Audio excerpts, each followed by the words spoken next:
everything on our own.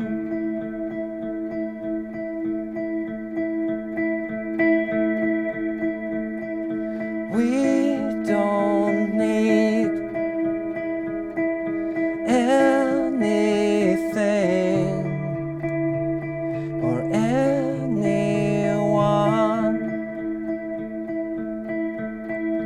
If I lay here,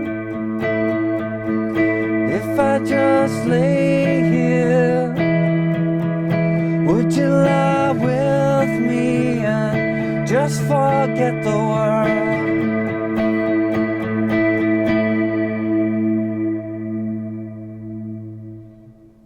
Hey, how you doing? Justin here. Today we're checking out Chasing Cars by Snow Patrol. Fantastic pop tune, this one. Really, really cool little riff. Pretty simple to play. And we're going to talk a little bit about layering, which is the thing that's going to make this tune sound really awesome.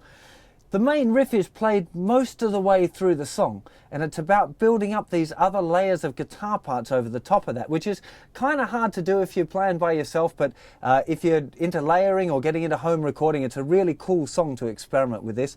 And I'll show you some chords as well, so if you are playing it by yourself, you can kind of lift it for the chorus.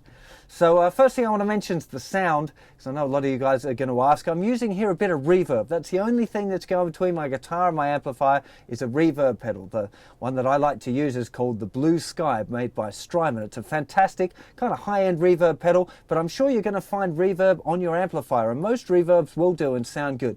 The trick here is to be putting it up quite high. Normally, kind of reverb setting would be around 1 or 2, maybe 3, but we're talking probably between 5 and 8 for this particular song. But because all different amplifiers are different, you're just going to have to kind of turn the reverb up a little bit, see if you can get that sound. It's the reverb's the thing that kind of makes it sound a bit like it's in a cave. If I play one note here, you can hear the note lasts for a long time, just like you're in a cave or in a canyon and you shout. It's kind of like a little reverby thing going on, or an echo, but not so that you can hear the repeats. So that's the effect that we've got on. Now the original sound, I think, is a thin line Telecaster, which is what Gary, the lead singer who plays the riff, plays, which is kind of a Telecaster guitar, Fender Telecaster, but with big humbucking pickups. And my 335 here is about the closest sound that I've got to that. I'm using the middle selector, which is the 2 pickups together. So the actual riff itself is pretty easy to play, really. We're starting off with our first finger on the 7th fret of the 4th string, it's the note A, and our little finger in the 9th fret of the 3rd string, which is the note E. And we're just bouncing between those 2 notes, so like 1 and 2 and 3 and 4 and 1 and 2 and 3 and 4 and. Now I'll point out at this time that I think using all down picks for this riff is a good idea. It seems to have a little more energy than using a down pick and then an up pick. So it doesn't really matter, to be honest. You could use a down and up if you like, but I think using all downs is kind of a good idea here. So that's our A chord. That's the first 2 bars is that. So 1, 2, 3, 4, 2, 2, 3, 4. Then we move our first finger down 1 fret to the 6th fret, and we got 2 bars on this chord. This is an E with a G sharp bass, is its proper name. So we'd have 1 and 2, 3, 4, 2, 2, 3, 4. Now the first finger moves over to the 5th fret of the 5th string. Now this might seem like a little stretch, and some of you may have seen people explaining it with the open D string, and you can, if you're struggling to get that stretch, you can use the open D string. It's the same note, it's still D, but it sounds a little different, open and fretted, like the note, even though it's the same note, it's got a slightly different texture. And if you check out some videos, you'll see the singer Gary playing it down there. So that's the kind of the correct one, and it's what I'd recommend you do as well.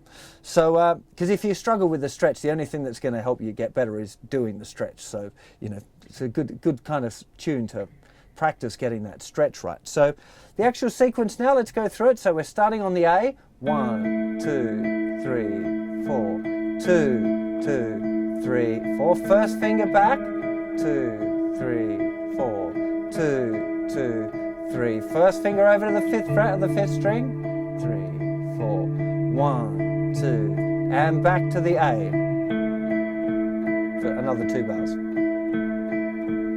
And that's the riff. So the verses,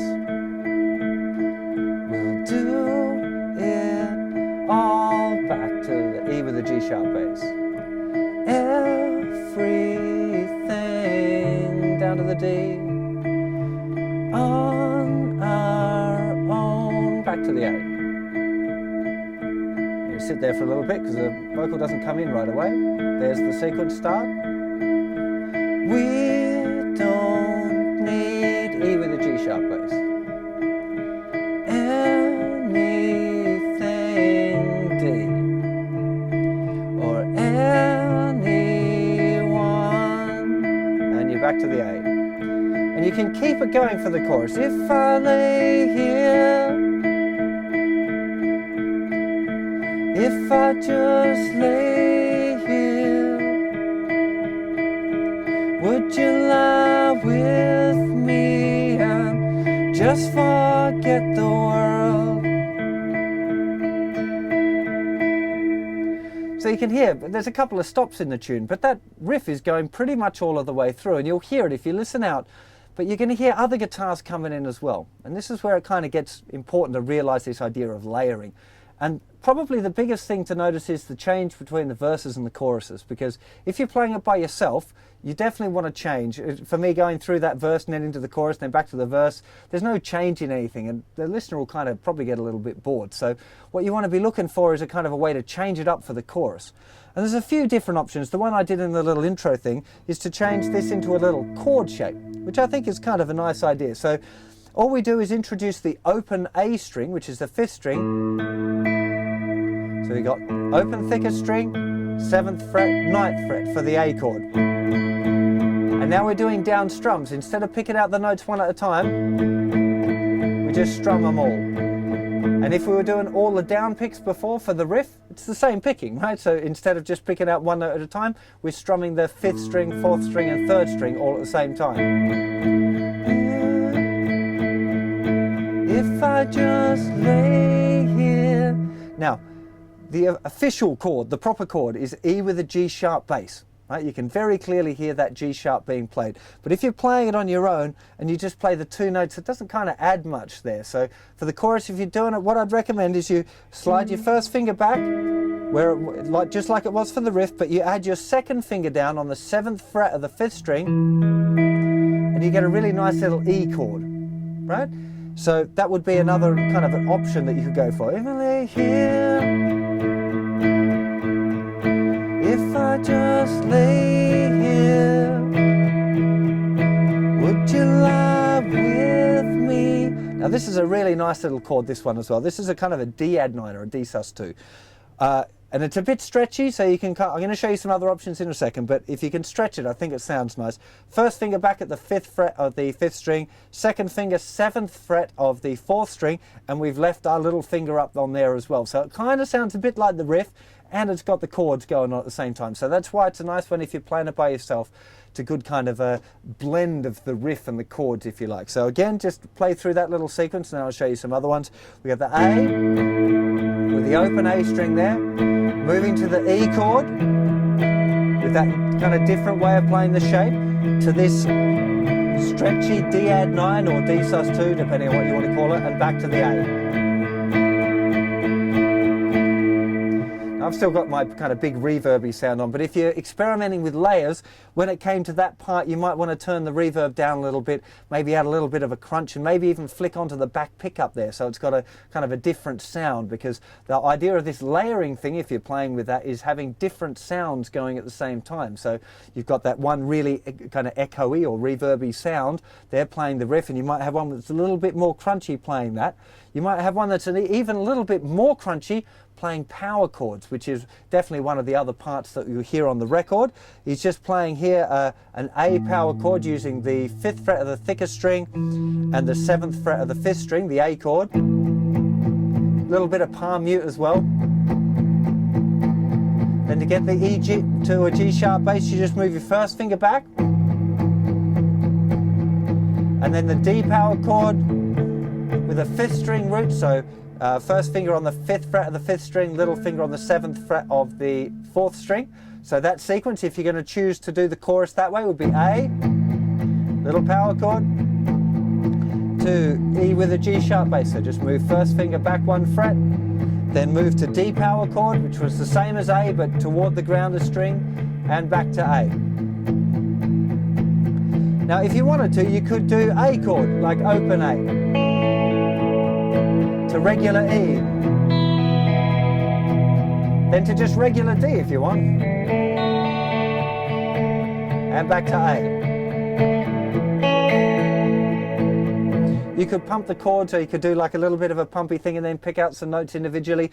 There's loads of different options here, and it's a really, really good fun one. If you're getting into looping, or you've got GarageBand or something and you're experimenting with layering for the first time, this is a really cool tune for it, because it is the same sequence all the way through, and you just get to play about with all of these different ideas and hear the way different guitar textures can kind of mix in together. It's a lot of fun.